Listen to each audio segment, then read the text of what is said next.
అండి అందరికీ నమస్కారం. Welcome to my channel. ఈ వీడియోలో ఏపీ ప్రభుత్వ ఉద్యోగులకు మరియు పెన్షనర్లకు మార్చి నెల జీతాలు, పెన్షన్లు జమ అయ్యే తాజా సమాచారం గురించి తెలుసుకుందాము. సో, వీడియో అయితే ఎక్కడే కానీ స్కిప్ చేయకుండా ఎండ్ వరకు చూడండి. అప్పుడే ఇన్ఫర్మేషన్ పూర్తిగా అర్థమవుతుంది. వీడియో చూస్తున్న ప్రతి ఒక్కరు వీడియోకి లైక్ చేయండి ఫ్రెండ్స్.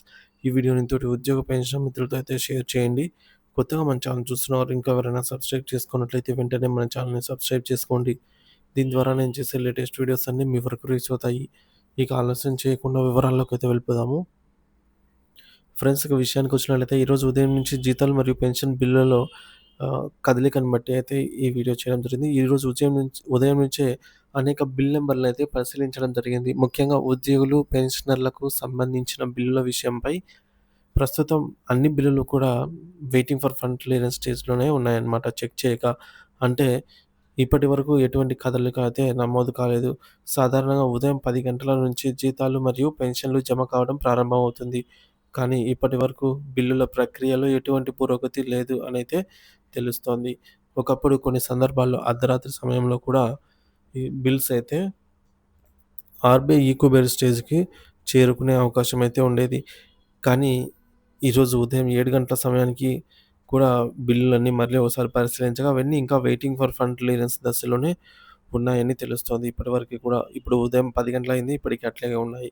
సో, ఈరోజు ఏప్రిల్ 1 తేదీ ఇది సాధారణంగా బ్యాంక్ వర్కింగ్ డే అయినప్పటికీ ఫైనాన్షియల్ ఇయర్ క్లోజింగ్ కారణంగా బ్యాంకు లావాదేవీలకు సంబంధించి ప్రత్యేక కార్యాచరణలు జరుగుతూ ఉంటాయి. కొంతమంది ఈరోజు ట్రాన్సాక్షన్స్ జరుగుతాయి అని చెప్తూ ఉంటే, మరికొందరు ఇవి రద్దవుతాయని అయితే అంటున్నారు. అందువల్ల దీనిపై స్పష్టత రావటానికి సంబంధిత అధికారులు లేదా బ్యాంకు ఉద్యోగుల స్పష్టమైన సమాచారం అవసరం. ఇందువల్ల ఈరోజు మధ్యాహ్నం లోపల జీతాలు మరియు పెన్షన్లు చెల్లింపులు జరిగే అవకాశం అయితే దాదాపుగా లేదనే చెప్పాలి.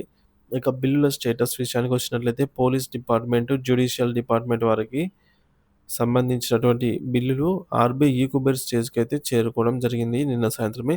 సో, వారికి బ్యాచ్ నంబర్స్ కేటాయించిన వెంటనే వారి ఖాతాల్లో జీతాలు, పెన్షన్లు జమ అవుతాయి. అంటే ఆర్‌బీఐ ఈకోబేర్ స్టేజ్‌కి వెళ్ళాయంటే రాష్ట్ర ప్రభుత్వం నిధుల సమీకరణ అయితే జరిపిందనమాట. అంటే నిధులు ఆర్‌బీఐలో ఉంచింది కాబట్టి అవి ఈకోబేర్ స్టేజ్ వరకైతే వెళ్ళాయి.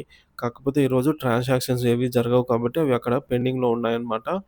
వాటికి బ్యాచ్ నంబర్స్ కేటాయించాల్సి ఉంది.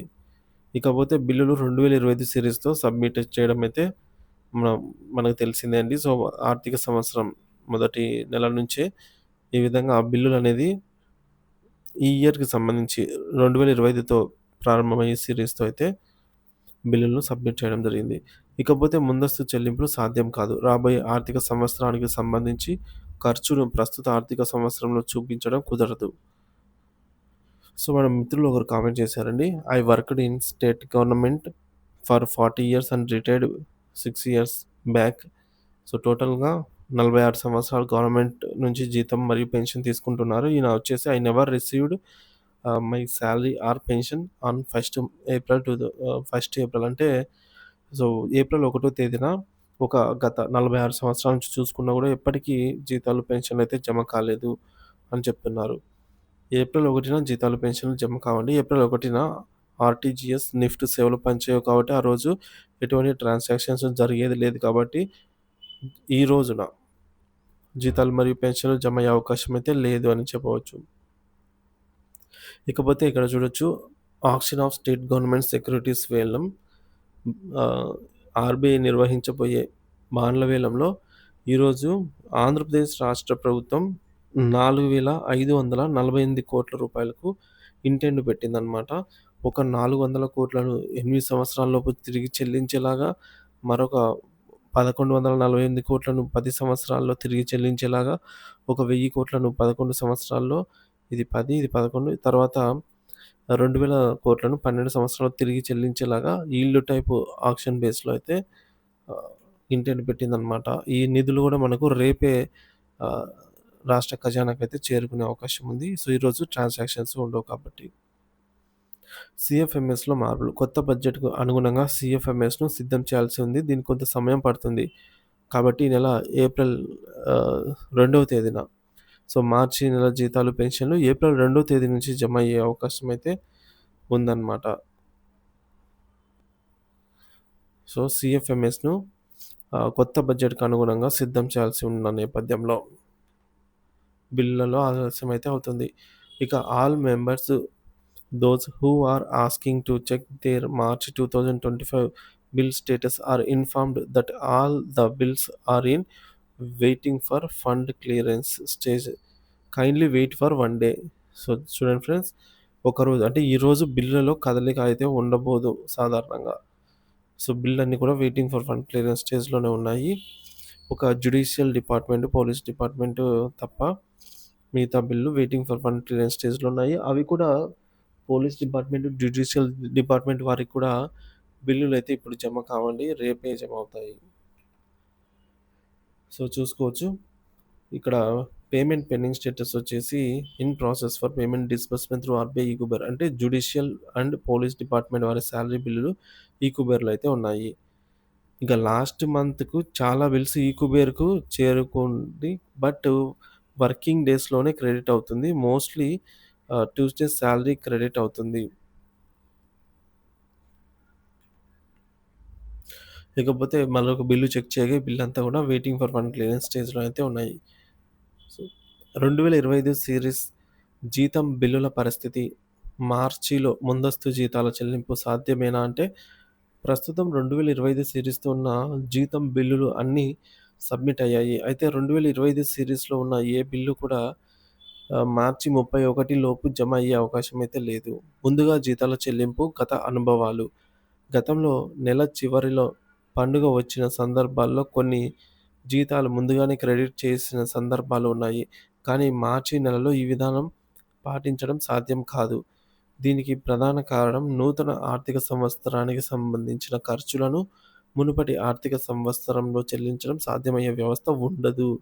కాబట్టి ముందస్తు జీతాల చెల్లింపు ప్రక్రియ అయితే సాధ్యం కాదు. ఏప్రిల్ 1న జీతాలు క్రెడిట్ అయ్యే అవకాశం ఎందుకు లేదు అని చూసుకున్నట్లయితే, ఏప్రిల్ 1న ఆర్‌టీజీఎస్, నిఫ్ట్ సేవలు అందుబాటులో ఉండవు. కాబట్టి ఆ రోజున జీతాలు ఖాతాల్లో జమ అయ్యే అవకాశం అయితే లేదు. కొత్త ఆర్థిక సంవత్సరానికి అనుగుణంగా సీఎఫ్ఎంఎస్‌ను సిద్ధం చేయాల్సి ఉంటుంది. దీనికి కొంత సమయం అవసరము. కాబట్టి ఈరోజు కూడా జీతాలు జమ అయ్యే అవకాశం అయితే తక్కువే. ఇక ప్రభుత్వం బ్యాంకింగ్ వ్యవస్థలు న్యూ ఫినాన్షియల్ ఇయర్‌కు సంబంధించి అన్ని ఆర్థిక లావాదేవీలను సక్రమంగా అమలు చేయడానికి తగిన సమయాన్ని తీసుకుంటాయి. ఏప్రిల్ 2న జీతాలు క్రెడిట్ అయ్యే అవకాశం ఉందా? అంటే ఈ నెల జీతాలు ఏప్రిల్ 2న జమ అవుతాయా? అన్నది ఇంకా అధికారికంగా స్పష్టం రావాల్సి ఉంది. సో, అయితే అప్పటికే జీతం బిల్లులు సమర్పించబడినందున ఏప్రిల్ 2న జీతాలు విడుదల అవుతాయి అంటే నిజంగా అదృష్టమే. కాబట్టి ఉద్యోగులు, పెన్షనర్లు జీతాల కోసం ఏప్రిల్ 2 వరకు నిరీక్షించాల్సి ఉంటుంది. ఏది ఏమైనా తాజా అప్డేట్స్ ఉంటే మన ఛానల్ ద్వారా అయితే అధికారికంగా వచ్చిన వెంటనే మన ఛానల్ ద్వారా తెలియజేయడం జరుగుతుందండి. ఇక ఇంకొక అప్డేట్ ఏంటంటే, బిల్ నంబర్ తెలుసుకునే ప్రాసెస్ ఏమీ లేదు. సో, పెన్షనర్లకి ఇదొక ప్రాబ్లమ్ అయితే అయిందండి. ఎంప్లాయీస్‌కి అయితే వారి యొక్క పే స్లిప్‌లోనే బిల్ నంబర్ అనేది ఉంటుంది. కానీ పెన్షనర్స్‌కి బిల్ నంబర్ తెలుసుకునే ప్రాసెస్ ఏమీ లేదు. ఓల్డ్ డేస్‌లో అంటే పూర్వంలో బిల్ నంబర్స్ ఎస్ఎంఎస్‌లో అయితే వచ్చేవన్నమాట మొబైల్‌కి. ఇప్పుడవి ఆపేశారు. కాబట్టి ఎస్‌టీఓ లేదా సీఎఫ్ఎంఎస్ వారికి నంబర్స్ తెలుస్తాయి. వారి మీద ప్రెషర్ ఉన్నందున బయటకి చెప్పడం అయితే లేదు. సో, ఎస్‌టీఓ గారైనా, సీఎఫ్ఎంఎస్ వారికైనా గూడా ఈ బిల్ నంబర్స్ అయితే తెలిసే అవకాశం ఉందన్నమాట. పెన్షనర్స్ పేమెంట్ స్టేటస్ సంబంధించి. కానీ వారి మీద ప్రెషర్ ఉంటుందని జెప్పేసి ఇటువంటి ఇది తీసుకోరనమాట. సో, చెప్పరు. కాదు, ఓన్లీ వే ఈజ్ ఏ సిరీస్‌తో నంబర్ స్టార్ట్ అవుతుందో ఫస్ట్ 4 డిజిట్ తెలుసుకొని బ్లైండ్‌గా సీఎఫ్ఎంఎస్‌లో కొట్టి చూసుకోవడమే. సో, కాబట్టి పెన్షనర్లకు పక్కాగా ఇది ఈ స్టేటస్‌లో ఉంది అని అయితే తెలుసుకోవడము అంత సాధ్యమైతే కాదు. సో, ఇది ఫ్రెండ్స్ ఉద్యోగ పెన్షన్‌ల, జీతాలు, పెన్షన్‌ల తాజా అప్డేటు. సో, మరి ఇక ఏమైనా అప్డేట్ వచ్చినట్లు వెంటనే మన ఛానల్ ద్వారా అందిస్తూనే ఉంటాను. మన ఛానల్‌ని ఇంకా ఎవరైనా సబ్స్క్రైబ్ చేసుకోకపోతే వెంటనే సబ్స్క్రైబ్ చేసుకోండి. Thank you for watching this video.